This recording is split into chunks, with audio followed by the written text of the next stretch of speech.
Hello, thank you, Seeds, and hello to everyone in the room, and everyone on YouTube. Uh, this week we haven't got a video up yet. I've got a little bit of footage to show. Uh, what we did this week was uh, went out to the house and we tore the floor up, and we're looking at the floor in the kitchen in the house, and we figured there's approximately 4 layers of linoleum put down on this floor. So we're looking at what the floor looks like and what we can do with it uh, as far as the kitchen. Uh, I went out. We had been talking about preparations and everything for this next spring, putting in, possibly putting in a garden out there. Uh, when looking at the soil and stuff out there, went out there to the area where I think I think at one time this was either a compost pile or it was just a manure pile, but it's got a lot of it's kind of loam, loam type soil. Uh, uh, and it has a lot of, like plant matter and stuff in it. So I mean, it's rich soil. It's kind of a black soil, and uh, we were looking at that, and I got some video of that showing, what it looks like. Uh, Another thing we've been working on, I've been looking for like these white plastic containers with the aluminum frame for storage of water. I've been looking for one of those, and uh, also there's going to be some video of the 1,000-gallon green water storage tank that we have. So there's going to be some video of that, and but we haven't got that up yet. But that will be coming within the next couple of days. Yeah, the totes. Yeah, those totes I think are around 275. I think they might be about 275 gallons. I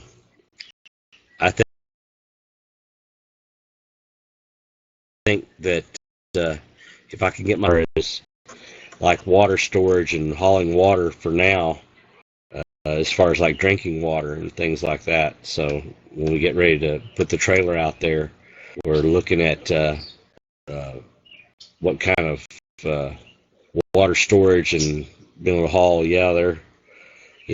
They're I think these ones are about 275, maybe 375 gallons. I've heard two different numbers, and I'm thinking the ones uh, that are around here are like 275 gallons, which would be plenty, uh, because water's 8 pounds per gallon. So you'd do the math on that. It's quite a bit. If you've got a trailer, any trailer we would haul it with would probably have to have two axles in order to haul, carry the load. So what I was thinking about doing was getting two of them, one that we could carry in the trailer, and then just go and fill that up, and then build a pump from that into another one that we would have set up stationary, and then that way we'd be able to pull that tank out of the trailer, because we also use a trailer for hauling materials and things like that, carrying off trash and stuff like that. So I mean, it's kind of the trailer I have is a stock trailer. It's meant to carry, it could carry probably 4 yearling calves, or 6 or 8 sheep or goats. But it's just it would basically hold 2 horses.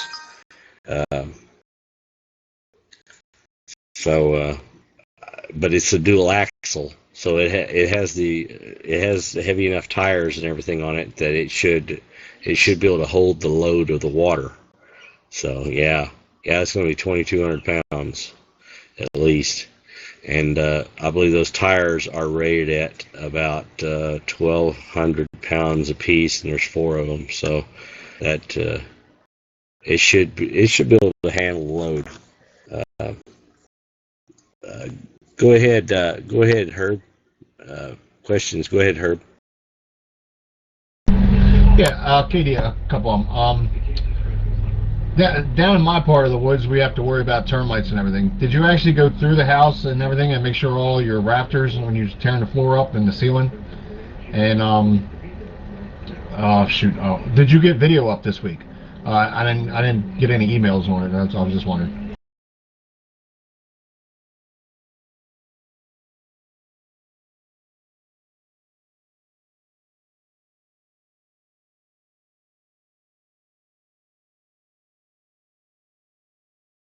What, did I lose the room? As far as like the termites, okay. Yeah, I do have. In case you didn't hear it, I do have video in the computer. I don't have the video up yet. I don't have any video up yet on YouTube. But as far as the termites and stuff, I haven't seen. The house has some wood rot on the outside, but I do believe that's from weather. The paint and stuff is peeling off the outside of it, and we're going to scrape the whole thing down. Use that oscillating saw. There's a scraper blade attachment you can put on there, and we're going to scrape the walls and then replace boards that need to be replaced. But I believe it's just rot from exposure on the outside. I haven't seen any signs of termites or anything in the house. I guess we've been lucky with that part of it. What we're going to do on the outside of the house, though, is replace wood and then use what they call a high hiding primer. It actually goes on a little bit thicker, and it will prime the wood and prepare it to where, because it adheres real well to raw wood, and then the paint will adhere real well to the primer. But the high hiding primer actually goes on a little thicker, and it fills in little dings and dents and all that, and it will actually go smooth over the outside of the wood. And if you have rough wood, then you put that over it, and it makes it actually look smooth. Once you put a coat or two of paint over the outside of the primer, you really can't tell if the wood had any little dings or any scratches or scrapes or anything like that in it. So it'll actually come out a lot smoother. Go ahead, Seeds. Yeah, most of us that have been following your KD know that there's not just one project, but there's 2. You've got the trailer that you're doing as well. Most of the questions, I was going to ask the termite question actually, but Herb's done that. What I was going to wonder is, have you finished reframing, and how much work is there still to be done on the trailer until you're happy with it to be basically winterized, I suppose? Well, so far I've got all the water and everything is drained from it. It's just been a matter lately of just being able to get to the work and everything on the trailer. Basically, once we get this done, I've been trying to locate some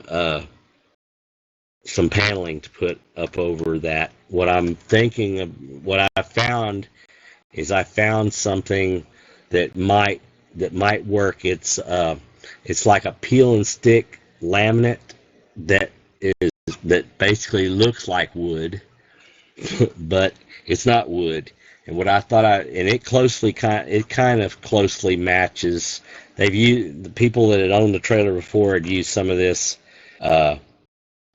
on one wall underneath the window when they replaced it, and I guess they just put regular Luan wood up there and then put this laminate stuff over. It didn't stick very well. I've got an idea about making it stick, and I think it would match close enough that I could patch that area outside above the door where it's exposed inside the cabin of the trailer, and then inside the closet I just plan on painting that. So I'm thinking I may have some paneling that I can flip over and use the back side of it, and because it's just a smooth paneling, and put that material over the outside of that and get that to match, because it's going to be hard to find the material, the paneling to match what's in there, unless I could find it in another travel trailer, or if I could possibly find it at a used material place. I don't know. It'd be kind of hard to reproduce it to really get it to match. So I just have to go with what I can go with, and just get it as close as I can. Any more questions?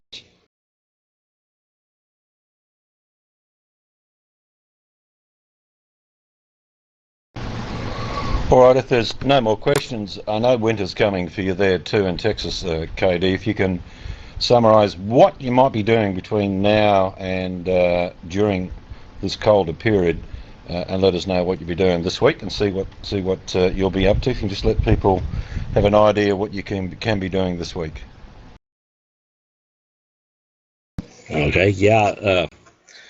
Well, this week,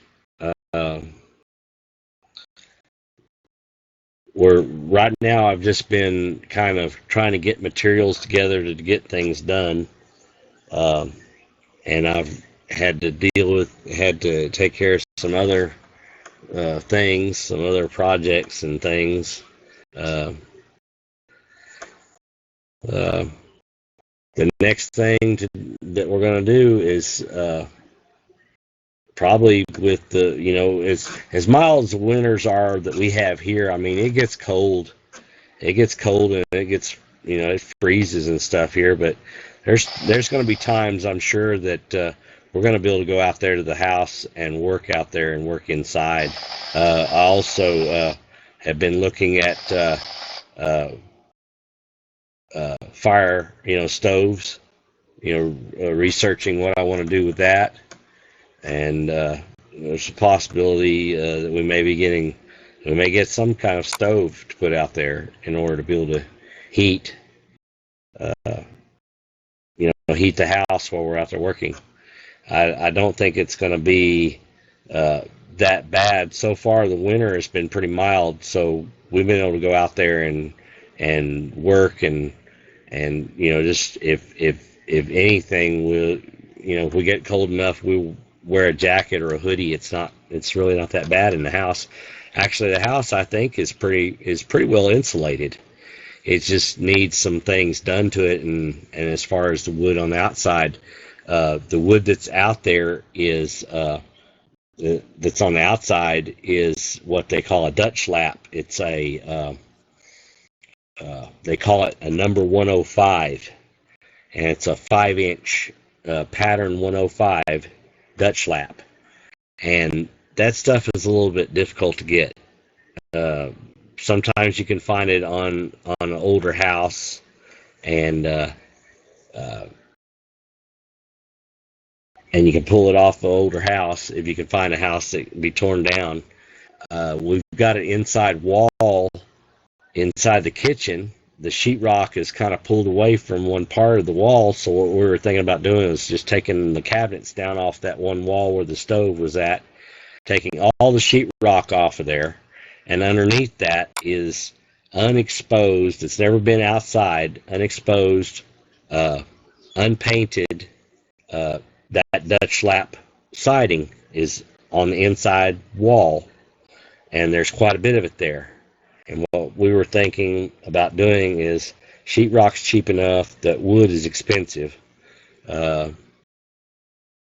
Take the sheetrock down, and then since it's already part of it's already pulling away, just take it down, and then take that siding off the wall, and then put other wood back up over that, and then use the siding outside, and then put sheetrock back over it, and just re-sheetrock the wall. And that way I can use that wood that's there. But that's all we've got so far.